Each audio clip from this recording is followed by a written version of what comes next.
아멘. 아멘. 우리 지난주 말씀의 제목 기억하십니까? 여호와 보시기에 악하였더라. 어떤 걸 보신 거죠? 다윗의 악. 그 내용은 우리아를 적군의 손에 죽게 한 다음에 밧세바를 아내로 받아들인 그 사건입니다.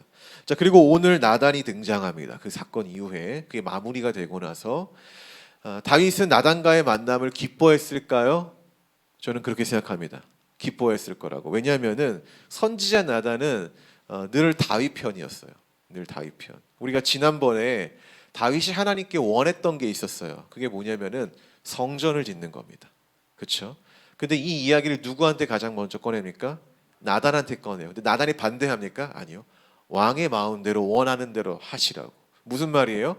다윗을 굉장히 지지했다라는 거예요. 물론 하나님이 반대하셔서 이 계획은 철회가 됩니다. 자, 여러분, 우리가 누군가를 만날 때 나에 대해서 반대하는 사람이 좋습니까? 나를 지지하는 사람이 좋습니까? 당연히 나를 지지하는 사람과의 만남을 우리는 기대하게 되죠. 그렇기 때문에 오늘 선지자 나단이 다윗을 찾아왔을 때, 아직 다윗은 어떤 용문 때문에 찾아왔는지는 모르죠. 그 찾아왔을 때 저는 기뻐했을 거라고 생각돼요. 근데 오늘 본문을 보면은 찾아오자마자 갑자기 뭔가 말을 하는 듯이 나오지만은 제가 볼 때는 다윗은 아마 선지자 나단을 좀 환대했을 겁니다. 음식도 차려놓고 그러면서 그간 어떻게 지냈는가 이렇게 얘기를 했을 가능성이 크겠죠. 안부를 묻는 것처럼. 그 다음에 오늘 선지자 나단이 본격적인 이야기, 준비된 이야기를 하나 합니다. 그 이야기는 간단하죠. 어느 성읍에 두 사람이 있습니다. 근데 이 두 사람은 상황이 달라요. 한 사람은 부자고 가축이 많습니다.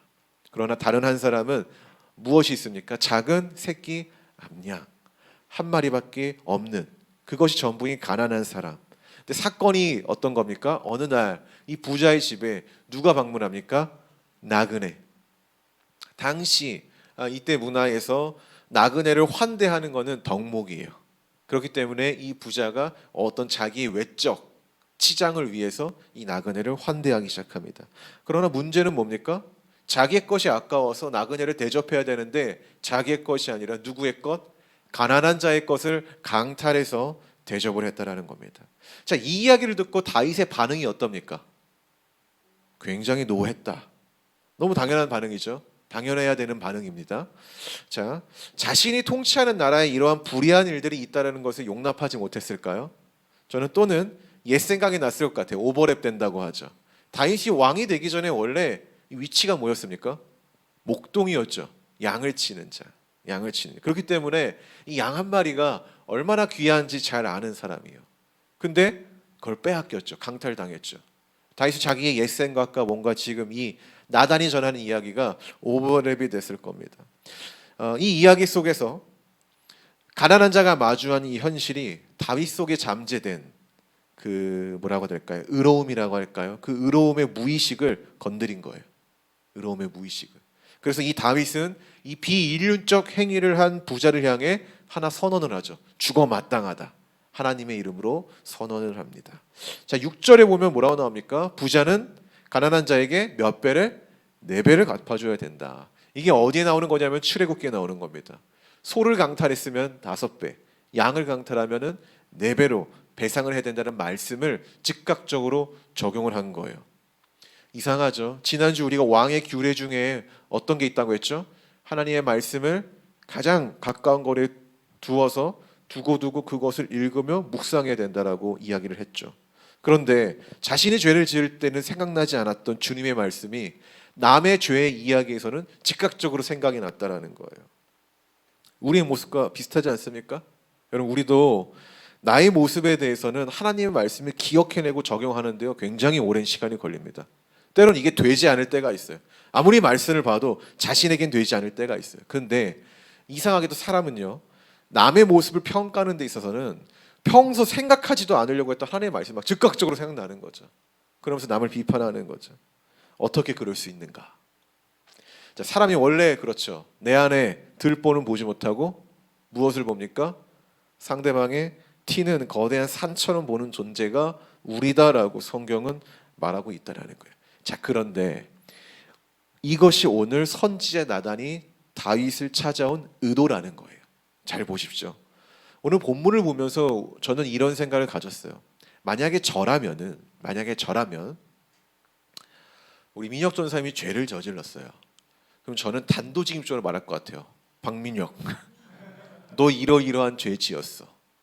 저의 스타일은 그래요, 그렇죠? 저는 근데 그게 더 효과적이라고 생각하거든요. 그게 더 심플하잖아요. 간단하게 본론을 딱 얘기하는. 근데 오늘 왜 이렇게 복잡하게 하나의 이야기를 만들어서 전달했을까? 이게 저의 고민이었어요. 오늘 본문을 보면서 나단의 스타일과 나의 스타일이 너무 다르니까 하나님의 말씀을 전하는 사람으로서의 어떤 그 뭐랄까 소명 이건 똑같은데 방식이 다른 거예요. 보통 우리는 너 죄 저질렀어 이거 죄의 항목을 딱 나열하면서 이야기하는데 왜 나단은 이 복잡한 이야기를 만들어서 이야기했을까? 여러 가지 의도가 있다고 생각되지만 아까 제가 말한 거예요. 그건 뭐냐면은 남의 불의한 이야기를 통해서 자신의 불의함을 발견하게 하려는 의도예요. 왜냐하면 사람은요 나의 이야기보다 남의 이야기에서 더 자세히 듣고 많은 것을 깨닫거든요. 인정하지 않습니까? 저는 설교를 하는 사람이기 때문에 말을 어떻게 전달해야 되는가에 대해서 좀 고민이 많아요. 아직도 고민을 하고 있어요. 왜냐하면은 제가 어떻게 전달하느냐에 따라서 똑같은 이야기가 잘 전달되고 잘 뭐랄까 의미를 발견할 수 있어요. 듣는 사람들이 나의 어떤 방식에 따라서. 그렇기 때문에 저는 제가 그것을 굉장히 중요하다고 생각이 돼요. 근데 이제 말하기 기법, 설교 기법 중에 엿듣기 기법이라는 게 있어요. 엿듣기. 그러니까 오버히어 즉 도청이라는 겁니다. 우리가 도청은 나의 이야기를 듣는 겁니까? 아니죠. 남의 이야기를 듣는 거거든요. 이게 뭐냐면은 나와 상관없는 이야기인 남의 이야기를 들음으로 자기를 바라보게 하는 방식이라는 거예요. 예수님이 이런 걸 굉장히 많이 사용했죠. 비유 이야기 같은 거. 이게 전혀 상관없는 이야기잖아요. 근데 남의 이야기를 함으로 자기 스스로 돌아보게 만드는 방식. 그럼 왜 남의 이야기를 하는 걸까? 이게 인간의 본성적인 부분과 관련이 있는 거예요. 인간은 직설적인 팩트의 이야기를 스펀지처럼 흡수하지가 않아요. 특히 지적은. 그렇지 않습니까? 제가 민도사님한테 박민혁 딱 이렇게 얘기하죠. 그러면은 민도사님은 어디에 화가 나냐면은 왜 저한테 박민혁이라고 이렇게 세게 얘기하셨냐. 인간은 그 핀트에 화를 내는 거죠. 사실은 죄를 지었어요. 우리가 화를 내야 되는데 그 앞에 핀트에 화를 내는 거죠. 이것처럼 인간은 자기 이야기에 정확한 메시지를 던져줘도 받아들이지 않는다라는 거예요. 어느 누구도 동일할걸요. 여러분 화나죠? 누가 날 지적하지? 더 화낼걸요. 그걸 받아들이는 게 아니라. 그래서 우리는요. 이러한 방어 기제가 작동을 해서 이 직언이 팩트여도 내쳐버리는 거예요. 너 죄를 지었어? 이 말에는 반감을 드러내지만은 반대로 제3제 이야기. 민두사님이 죄를 지었대. 그러면 이제 옆에서 세훈이가 왜? 뭐 때문에? 관심을 갖죠. 이 방식이 다르다라는 거예요. 저는 이 나단이 이 기법을 썼다고 생각하는 거죠. 우리는 나의 이야기에 대해서는 객관적인 이 시각이 열리지 않지만은 남의 이야기에서는 제3자의 시각으로 객관적으로 바라본다라는 거죠. 한 가지 더 예를 들어 볼게요. SNS에 보면은 그 유튜버 중에 돈을 많이 버는 유튜버가 있어요. 한문철 선생님이라고. 그분의 그 블랙박스라는 자동차 사고 리뷰 영상 본 적 있습니까? 거기에 보면 많이 나오는 영상의 스토리 중에 하나가요. 상대방이 교통법규를 어겨가지고 잘못을 해서 사고가 날 뻔했어요. 그래서 사고 날 뻔한 그 차 당사자가 창문을 열고 왜 그랬냐고 이렇게 막 항의를 하기 시작했어요. 근데 오히려 미안합니다가 아니라 뭐가 나오죠? 보복운전이 따르는 거죠. 폭행, 폭언으로 발전이 되는 이런 영상 보셨습니까? 아마 한번 보세요. 안 보셨으면은 이런 거 보면은 이 사람이 화를 낸 건 뭐냐면은 간단해요. 니까짓 게 뭔데 나를 지적해? 여기에 화가 난 거죠. 여기에 분노를 한 거죠.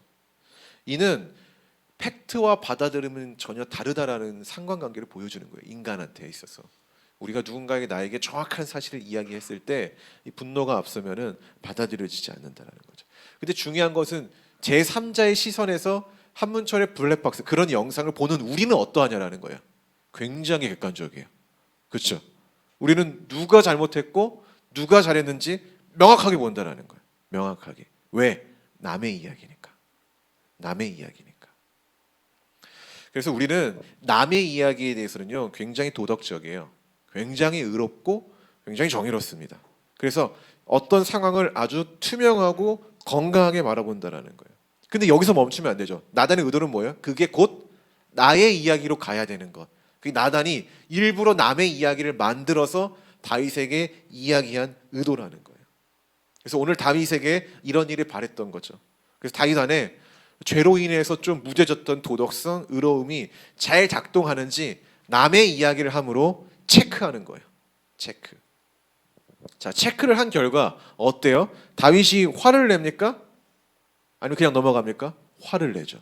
그 말은 뭐예요? 다윗 안에 사라졌다고 여겼던 그 의로움이라는 의식이 아직 남아있구나라는 것을 발견하는 거예요. 자, 비록 우리는 이렇게 생각하죠. 이 본문을 보면서 다윗이 이런 화를 낼 자격이 있어? 이렇게 바라보겠지만은 하나님의 시각은 그게 아니라 다윗이 죄를 지어 나단이 말한 부자의 불의함에 대해서 지적할 만한 자격이 없지만 그럼에도 부자의 불의함에 분노함으로 다윗에게 희망이 있음을 발견하는 거예요. 회개의 가능성이라는 거죠. 회개의 가능성. 잘 생각해 보세요. 오히려 그 어떤 도덕적 분노도 하지 않고 뭐 그럴 수 있지. 대수롭지 않게 넘기는 게 더 위험한 거라는 거예요. 이해하십니까? 민수가 굉장히 죄를 잘 짓는 친구예요. 만약에 if. 근데 본인은 죄를 굉장히 잘 짓는데 굉장히 역겨운 건 뭐냐면은 남의 죄에서는 막 장난 아닌 거죠. 근데 이게 우리는 보고 쟤 왜 저래? 너무 역겹다 이렇게 생각하잖아요. 미안해. 너무 그렇게 생각하는데 하나님의 시각에서는 뭐라는 거예요? 남의 불의함에 대해서 자기의 그 의로움이 작동하고 있는 것 자체가 회개 가능성이 있다라는 거예요. 오늘 우리 본문은 그렇게 봐야 된다라는 거예요. 다윗을 비판할 수 있지만은 하나님은 다윗을 지옥에 보내는 게 아니라 어떻게 하고 싶은 거예요? 변화시키는 것이 목적인 거거든요. 자, 여러분, 여전히 죄를 짓고 살아감에 있어서도 우리가 남의 이야기에 분노를 하고 있다면 가능성 있는 거예요. 어떤 가능성? 변화의 가능성, 회개의 가능성. 아직 내 안에 의로움이 작동하는구나. 좀 그런 희망적 사고를 갖고 상대방을 바라봤으면 좋겠습니다. 할렐루야. 어려운 거지만 그렇게 봅시다. 자, 다윗에게 그 가능성을 나단은 봤죠. 왜? 남의 불의함에 분노했으니까. 이제부터 본격적으로 이 나단의 이야기가 시작이 됩니다. 7절부터 14절 읽어볼까요? 나단이 다윗에게 이르되 당신이 그 사람이라 이스라엘의 하나님 여호와께서 이와 같이 이르시기를 내가 너를 이스라엘 왕으로 기름 붓기 위하여 너를 사울의 손에서 구원하고 내 주인의 집을 내게 주고 내 주인의 아내를 내 품에 두고 이스라엘과 유다 족속을 내게 맡겼으니라. 만일 그것이 부족할 것 같으면 내가 내게 이것저것을 더 주었으리라. 그러한데 어찌하여 내가 여호와의 말씀을 업신 여기고 나보기에 악을 행하였느냐? 내가 칼로 햇사람 우리아를 치되 암몬 자손의 칼로 죽이고 그의 아내를 빼앗아 내 아내로 삼았도다. 이제 네가 나를 업신여기고 햇사람 우리아의 아내를 빼앗아 내 아내로 삼았은즉 칼이 내 집에서 영원토록 떠나지 아니하리라 하셨고 여호와께서 또 이와 같이 이르시기를 보라 내가 너와 내 집에 재앙을 일으키고 내가 내 눈앞에서 내 아내를 빼앗아 내 이웃들에게 주리니 그 사람들이 내 아내들과 더불어 백주에 동침하리라. 너는 은밀히 행하였으나 나는 온 이스라엘 앞에서 백주의 이 일을 행하리라 하셨나이다 하니 다윗이 나단에게 이르되 내가 여호와께 범죄하였노라 하매 나단이 다윗에게 말하되 여호와께서도 당신의 죄를 사하셨나니 당신이 죽지 아니하려니와 이 일로 말미암아 여호와의 원수가 크게 비방할 거리를 얻게 하였으니 당신이 낳은 아이가 반드시 죽으리이다 하고 아멘. 자, 다윗 안에 소멸했다고 좀 판단을 했는데 근데 그 의로움을 발견한 나단은 이제 기다렸다는 듯이 본격적인 직언을 합니다. 그렇죠? 그게 뭐예요? 당신이 그 사람입니다. 당신이 이 부자와 다를 바가 없습니다. 자, 이 순간 대화의 분위기는 어떻게 바뀌었을까요? 완전 정적이 흐르지 않을까요? 고요해지는 거죠. 처음에는 남의 이야기에 대해서 어떻게 그럴 수 있어요? 라면서 엄청난 토론과 열띤 주장을 했던 그 분위기가 고요해지는 거죠. 3인칭 관점에서 어떤 관점으로 바뀌는 거예요? 1인칭 시점으로 바뀌는 겁니다. 이제 이 이야기 밖에 있던 다윗이 이야기 속으로 들어가게 된 거예요. 그래서 다윗은 더 이상 이 대화가 남의 이야기가 아니라 나의 이야기라는 것을 직감하게 되는 거죠. 자, 이어서 나단은 이 선지자 나단은 하나님의 말씀을 가감없이 전달하기 시작하는데 그 내용을 간단히 표현하면은 이 단어로 표현할 것 같아요. 속상함, 속상함. 이런 거죠. 내가 이렇게까지 해줬는데 왜 나에게 돌아오는 건 이것뿐이냐라는 겁니다. 여러분, 속상함이란 감정은요, 기대하는 바, 생각하는 바가 있는데 그대로 되지 않았을 때 갖게 되는 거죠. 그렇다면 하나님이 다윗에게 기대했던 건 뭘까요, 여러분? 도대체 하나님은 다윗에게 무엇을 기대했을까요? 우리 8절을 한번 읽어볼까요? 자, 시작. 내 주인의 집을 내게 주고 내 주인의 아내들을 내 품에 두고 이스라엘과 유다 족속을 내게 맡겼으니라.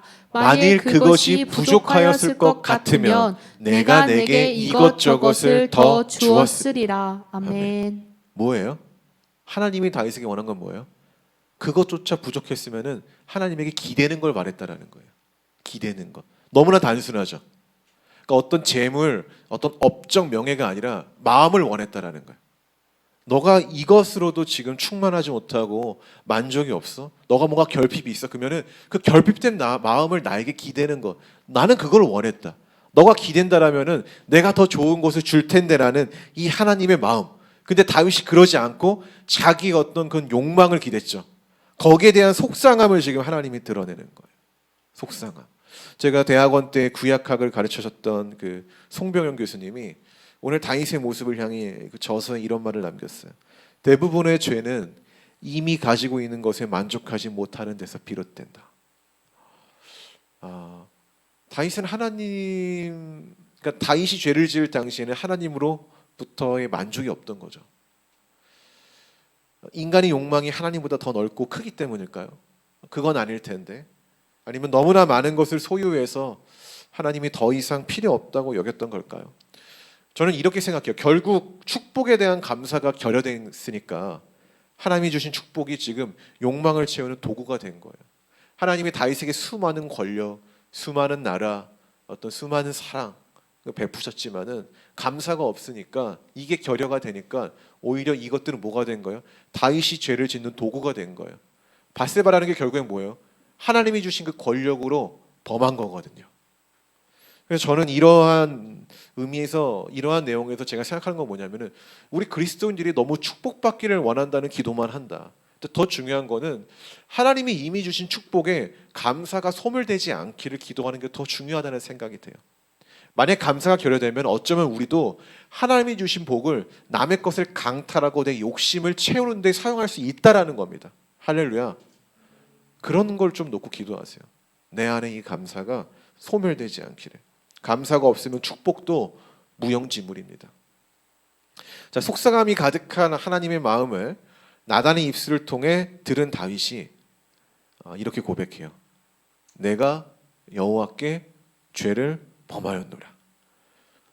그는 자신의 죄를 부정하지 않고 이제 인정을 합니다. 그 부자가 바로 납니다라는 귀한 고백을 했다라는 거예요. 저는 이 부분에서 오늘 말씀의 주제, 누가 어떤 사람에게 회개의 가능성이 있을까를 좀 생각해 봤습니다. 여러분, 누가 회개할 수 있을까요? 어떠한 사람이, 어떤 태도를 보이는 사람에게 회개의 가능성이 있다고 우리가 말을 할까요? 고민의 답은 듣는 사람인 것 같습니다. 듣는 사람. 나단은 믿음 좋은 사람이라는 좋은 포장지에 쌓여있는 이 다윗의 치부를 낱낱이 드러낸 거예요, 지금. 그렇죠? 누군가가 나의 치부를 드러내는 데 있어서 인간의 보편적 반응은 뭘까요?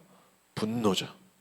분노. 어느 누구도 침착하게 그 지적을 받아들이지 않아요. 겉으론 침착해도 마음으로는 막 뭐가 이렇게 올라오는 경우가 거의 태반이에요.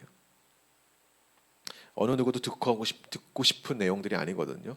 그러니까 오히려 아까 한문철 TV에서 말한 것처럼 니까짓 게 뭔데? 이 나의 이 권위와 힘을 가지고 나의 치부를 드러내는 상대를 짓누르려고 하는 게 인간의 본성이라는 거예요. 다윗에게도 지금 그러한 힘이 충분히 있습니다. 왜? 왕이거든요. 사울이 그랬거든요. 사울이 누구를 향해 짓눌렀습니까? 사무엘을 향해 사무엘의 말을 다 무시했거든요. 다윗도 그렇게 될 수 있다라는 거예요. 근데 다윗은 사울의 길을 가지 않고 듣습니다. 왜? 왜 들었을까요? 나단의 말이 정말 자기를 위한 말이라는 것을 알았기 때문인 거예요.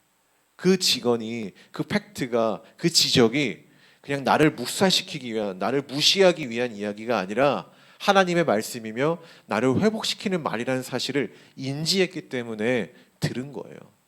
여러분, 누가 회개의 가능성이 있습니까? 누가 회개의 가능성이 있어요? 듣는 사람이 결국 회개의 가능성이 있는 거예요. 왜 믿음은 들음에서 난다고 이야기했을까라는 이 성경의 내용을 깊이 고민을 해보라는 거예요. 듣지 않으면은 변화가 없다라는 얘기예요. 듣는 자에게 변화가 있다. 저는 우리 모두가 회개의 가능성, 변화의 가능성을 가진 사람이길 바랍니다. 우리에게도 다윗에게 보이는 이중성이 있어요. 나의 죄에 대해서는 관대하지만 남의 죄에 대해서는 예리한 비판력을 보이죠. 자, 이런 이중성을 목격했을 때 우리는 사람에 대해서 막 절망하고 실망하지만 하나님의 관점은 희망을 발견한다는 거예요. 그나마 그거라도 너가 불의한 것을 보고 참지 않은 모습을 보니 가능성이 있구나. 회개의 가능성은, 변화의 가능성을 본다라는 거예요. 그러나 그 변화는 그냥 주어지지는 않는다라는 거예요.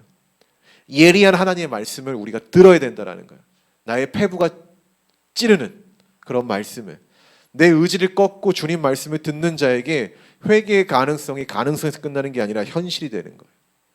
우리의 목표는 어디까지 가야 돼요? 현실성으로 가야 되는 거죠. 가능해서 끝나면 뭐합니까? 그럼 가능성인 거잖아요. 가능성이란 결국에는 이루어지지 않은 것에 대한 희망적 이야기일 뿐이지 현실은 아닌 거예요. 많은 그리스도인들이 가능성에서 굉장히 멈춰 있죠. 잘 들어요. 그러나 그게 왜 현실로 주어지지 않습니까? 안 하니까. 듣는 거에서 멈추니까 그런 겁니다. 여러분, 우리가 변화의 가능성에서 끝나는 게 아니라 이것이 오늘의 현실이 되기를 바라는 우리 복음 안의 성도들이 되기를 바랍니다. 자, 두 번째로 다윗이 회개를 했지만 그렇다고 모든 것이 유해서 무가 되었습니까? 그거 아니라는 거예요. 이것도 우리가 깊이 생각해야 될 거예요. 회개하면은 다 지워집니까? 회개가 지우개입니까? 여러분, 죄를 지우는? 그거 아닌데 우리는 그렇게 살고 있다라는 거예요. 하나님은 죄에 대한 대가로 반드시 다윗 집안에 칼이 영원토록 떠나지 않을 것이라는 심판을 하셨어요. 이게 뭡니까? 회개가 만능이 아니라는 얘기예요. 근데 우리는 회개를 만능처럼 생각하고 또 죄를 짓고 또 회개를 하잖아요. 이 말은 뭐예요? 회개의 현실성을 모르는 거예요. 회개라는 것이 정말 현실적으로 우리에게 어떤 의미인지를 모른다는 얘기예요. 근데 우리는 여기서 한 가지 또 의문을 듭니다. 죄를 지은 사람은 다윗인데 왜 아이가 죽을까요? 그렇잖아요. 그렇죠? 14절에 보면은 당신이 낳은 아이가 반드시 죽을 것이라고 하잖아요. 아마도 자기 앞에서 죽어가는 자식을 보면서 당신이 지은 죄가 얼마나 무거운지 그 경중을 알게 하려고 했던 하나님의 의도 아닐까요?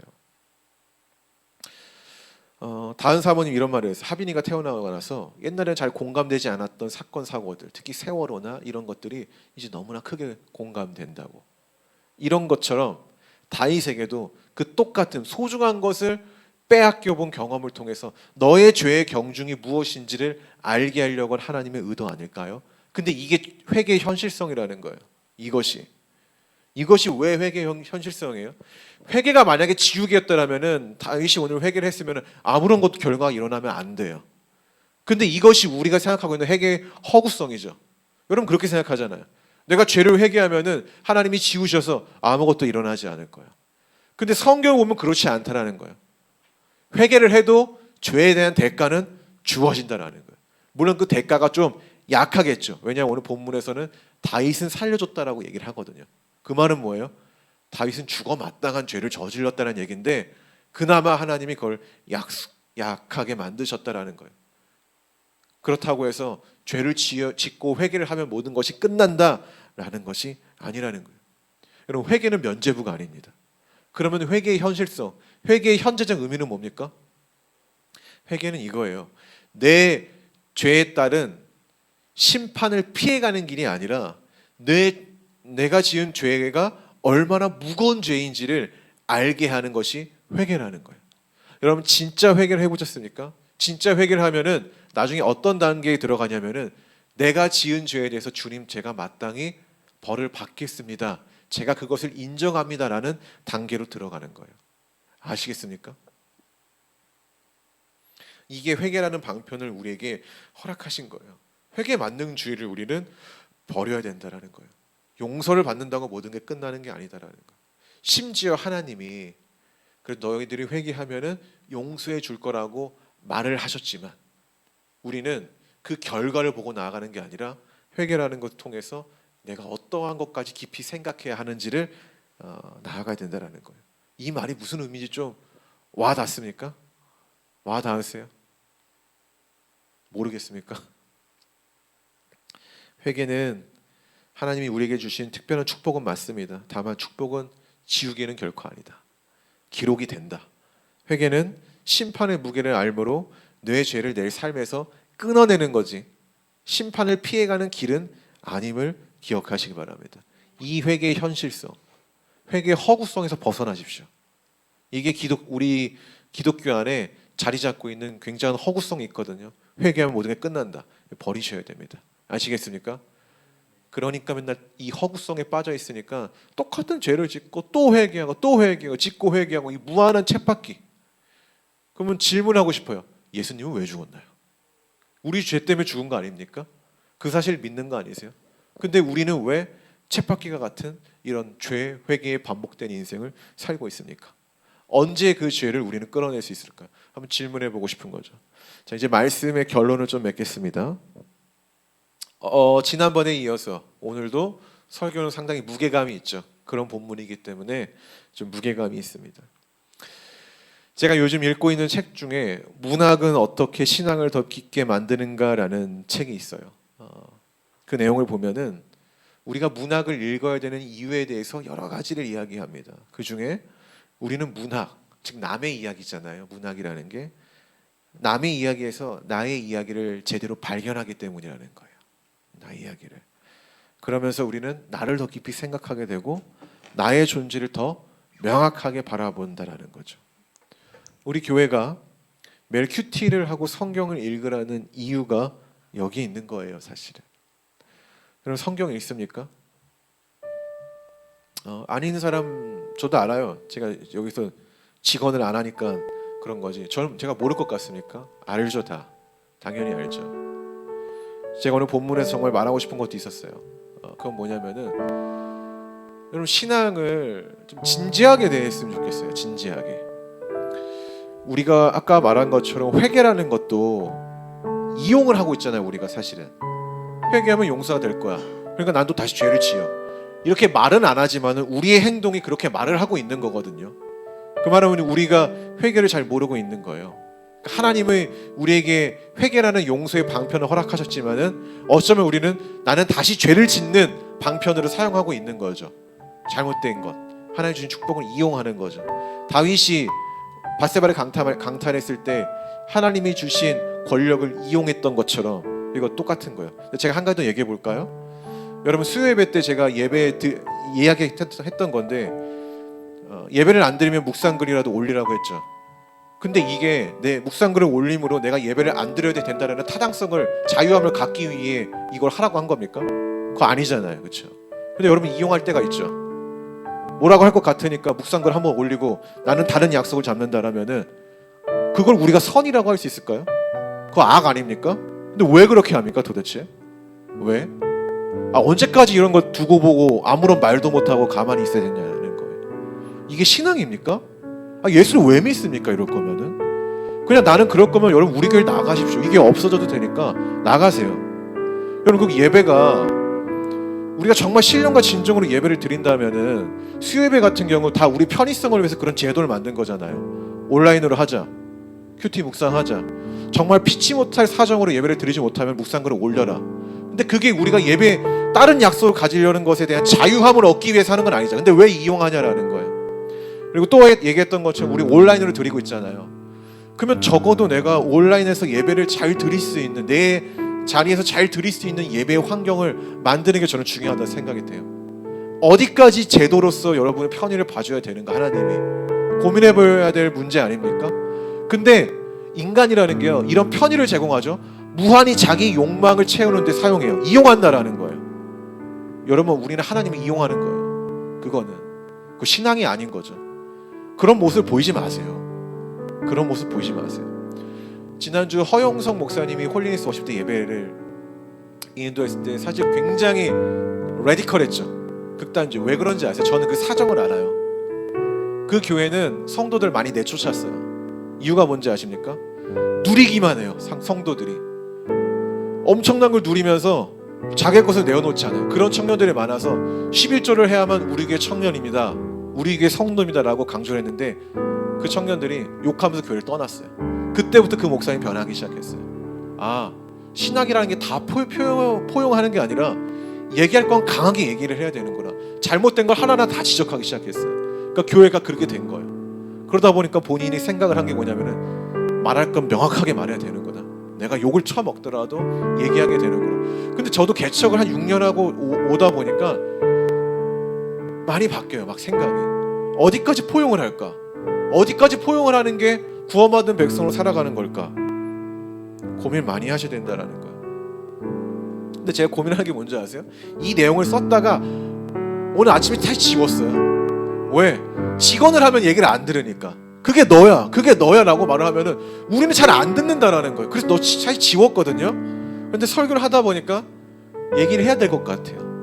언젠가는 한 번쯤은 다시 선언할게요. 여러분, 그럴 거면은 저희 교회를 나가세요. 그냥 저는 차라리 물을 흘리는 사람들이 있어서 막 뭐야 수협에 왜 드려? 막 이런 사람들이 있는 것보다 그냥 소수여도 하나님 말씀 잘 묵상하면서 이 길을 우리의 정체성을 잘 이어나가는 교회를 만들고 싶어요. 저는 그게 맞다고 생각이 돼요. 왜?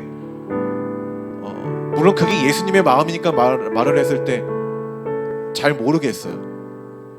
근데 우리 교회는 그게 포용할 수 있는 교회가 아니에요.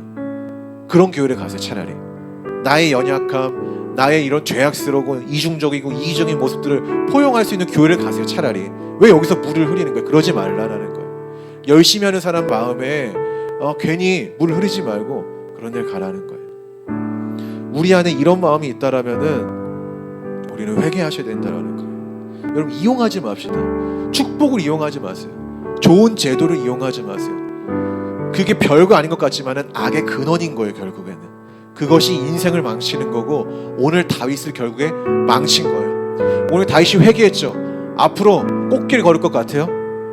하나도 안 나와요. 오늘 다윗이 4배로 보상이 된다고 얘기하잖아요. 부자 이야기에 뒷 이야기가 뭔지 아세요? 다윗의 아들 4명이 죽어요. 이 언어 유희가 말하는 게 뭐겠어요? 그 심판이 여전히 유효한다는 거예요. 오늘 이야기 중에 너가 아내를 많이 뒀지. 그래, 거기까지는 하나님이 내가 축복이라고 줬어. 근데 이 죄를 짓고 나서 그 아내들이 대낮에 강간을 당하는 일들이 생길 거다. 그거 누구한테 생긴 줄 아세요? 다윗의 아들한테 그런 일이 생겨요. 다윗의 아들이, 자기 아들이 다윗의 아내들을 범한다는 거예요. 나중에 이야기가 이런 것들이요. 이래도 죄를 짓겠습니까? 회개한다 끝난다고요? 누가 그렇게 얘기를 해요? 그 기독교가 만들어낸 허구라는 거예요. 이걸 뭐냐면 축복의 복음이라는 거죠. 그 잘못된 거예요. 회개한다고 사라진다고? 그러지 않아요. 여전히 남아서 그것들은 우리를 괴롭힐 거예요. 그 말은 뭐예요? 회개는 결코 만능이 아니다.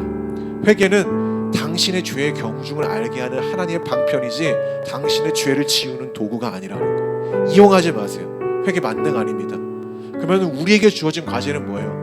오늘의 다윗의 이야기를 알았으니까 나의 이야기로 갖고 와서 그러면 안 되는구나. 이것을 우리의 심장에, 우리 영혼에 강력하게 기록해야 된다는 거예요. 성도 여러분, 가능성에만 멈추지 마십시오. 가능성은 결국 가능성일 뿐입니다. 가능성이 현실로 일어나지 않으면 가능성은 우리는 허구성이라고 말을 하는 거예요. 당신의 삶에 하나님의 축복이 임할 겁니다 라는 말도 미래지향적인 거잖아요. 오늘날 당신이 거룩하지 않으면 이 축복의 가능성도 허구 아닙니까? 오늘 마지막으로 하나님이 다윗에게 이랬죠. 왜 나의 이름을 없이 여겼냐 라는 말을 했을 때 그것이 우리의 모습이라는 것을 꼭 기억하셨으면 좋겠습니다. 회개의 가능성과 현실성을 잘 아시고, 회개는 만능주의가 아니고 가능성은 가능성에 머물면은 아무것도 아니라는 것을 반드시 기억하는 우리 복음 안의 세계의 성도가 되기를 바랍니다. 기도합시다, 여러분.